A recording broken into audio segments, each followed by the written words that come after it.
I always love situations of, I'm not going to bring it to you and let you fix it. I'm not going to pay for diagnostics, stuff like that. You know, my friend can do it cheaper. I always love scenarios like that because 99 times out of 100, it winds up in in a disaster for the person, and then I wind up fixing it anyway. Case in point is this Tahoe in front of me. They knew better than us because, you know, this is what we do for a living, and, you know, they work somewhere. I don't know, and this isn't what they do, but they know more than we do. Go figure. So they went and had it scanned somewhere, don't know where. Oh, it's got throttle body codes. It needs a throttle body. It's an electric throttle body. It's a Chevy Tahoe with a 5.3 electric throttle body. Okay, it needs a throttle body. Okay. Put a throttle body on it. Drive it for a couple days. Same problem happens. Check it again. Codes came back. Oh, must be another bad throttle body. Put another throttle body on it. Guess what? Same problem happens. It's not throttle body. But here, look. You can see the newer throttle body underneath the covers. I'm not going to bother pulling the covers. I already scanned it for codes. I know what the problem is.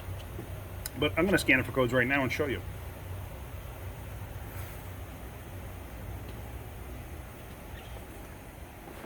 Well, let's go inside. Now let me hook my scanner up. Where the heck is it? It's here somewhere. Here it is. Okay. Turn the key on. Turn the HVAC off.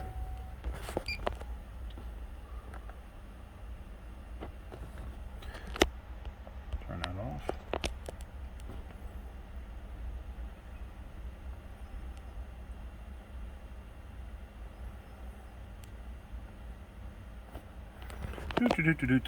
Come on. Oh, there we go. 2010 Tahoe, Taco.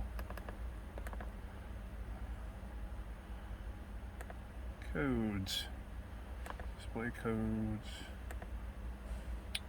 Okay. 2138. Accelerator pedal position sensor. They said it was a TPS. No, that's not TPS. You know what that is? That's this. It's the actual pedal assembly itself.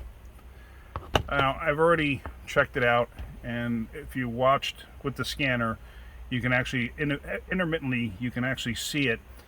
They actually give you a test to do with this, and it shows you what it's commanding and what it's actually, or what your actual position is on the pedal and what it's actually commanding the throttle to do, the throttle body. And I could watch it, and every once in a while you could see it glitch out. Unfortunately, I can't do that right now. I don't have the time. So I got that from GM. They just delivered it. So now I'm going to install it. I prefer to get these things from GM or the manufacturer, only because I have found with aftermarkets, they're a problem. So there it is. It's only 2 bolts and 1 connector. It's really not a big deal. So let me get underneath there and see about changing this thing. Now this has the 1 connector here, and GM always puts a lock on everything for some reason. I don't know why, when that became such a problem of connectors coming undone on their own.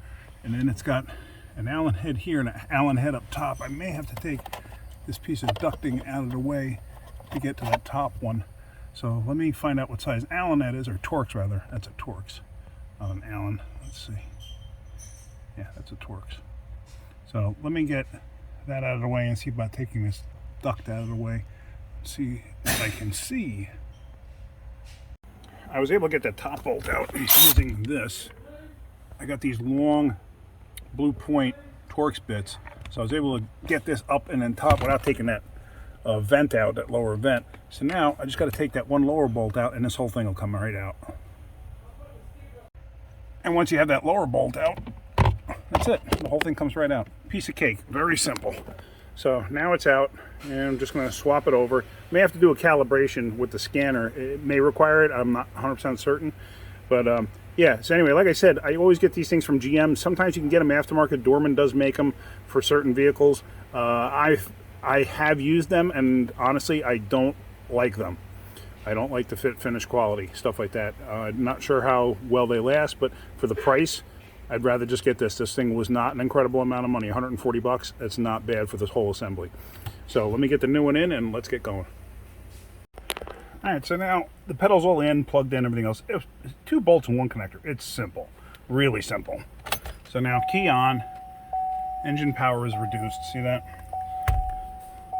And we have code set in the system, I expected that. So what I'm gonna do is I'm gonna go back.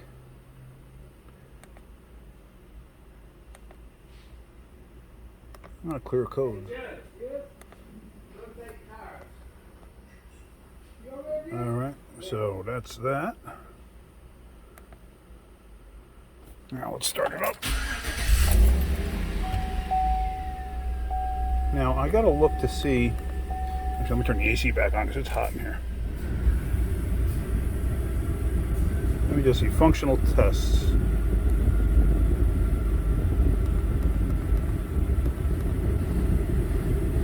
Throttle sweep, there we go.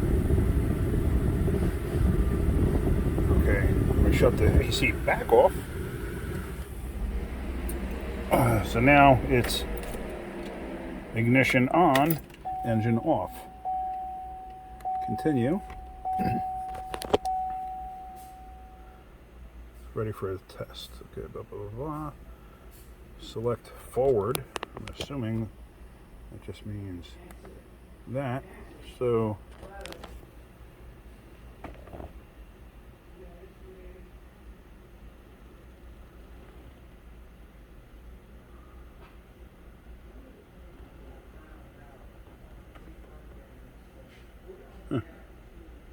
not 100% certain what it's supposed to be doing,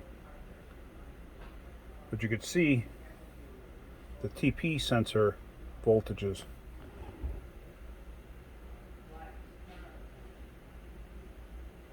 Okay, so let me do this. Let me back out. That may not do anything, just maybe doing a throttle sweep.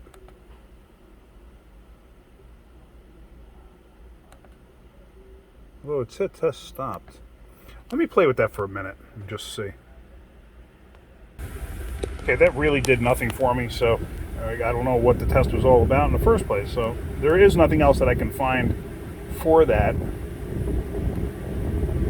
Let me just go back into it, and I want to see if there's any codes that came back up, and then we're going to take this for a road test. And we got no codes. All right, so let's take it for a road test and see what happens. So I just went on an 8-mile road test, and I pulled over onto my little dead-end road, and everything runs fine, everything feels fine. I'm going to check it for codes right now. Let's do that. So here we go. I got my scanner. I never unhooked it. So let's just see. Display codes. No codes. Okay. So I'm happy with that. But there again, like I said, it went a couple of days before it would set the code. He was thinking the APP sensor was a TPS. He was thinking that his thing has an old school style TPS, but it's part of the throttle body. See, he didn't know. So now he just spent however much he spent on a throttle body, let's just say 150 bucks. Okay? And then the time and everything else, and he had to do it twice. So had he just come to me in the first place, I would have fixed it right off the bat. I would have known what it is. He would have paid, the same diagnostic fee that he's paying now, plus the 150 bucks for the pedal, plus the labor. I mean, and he would have been done. But he knew better. Okay. Hope you're getting something out of my videos. If you do, hit that like button. If you could, please subscribe. If you could, tell your friends to subscribe. That's it. Have a great day. Keep wrenching.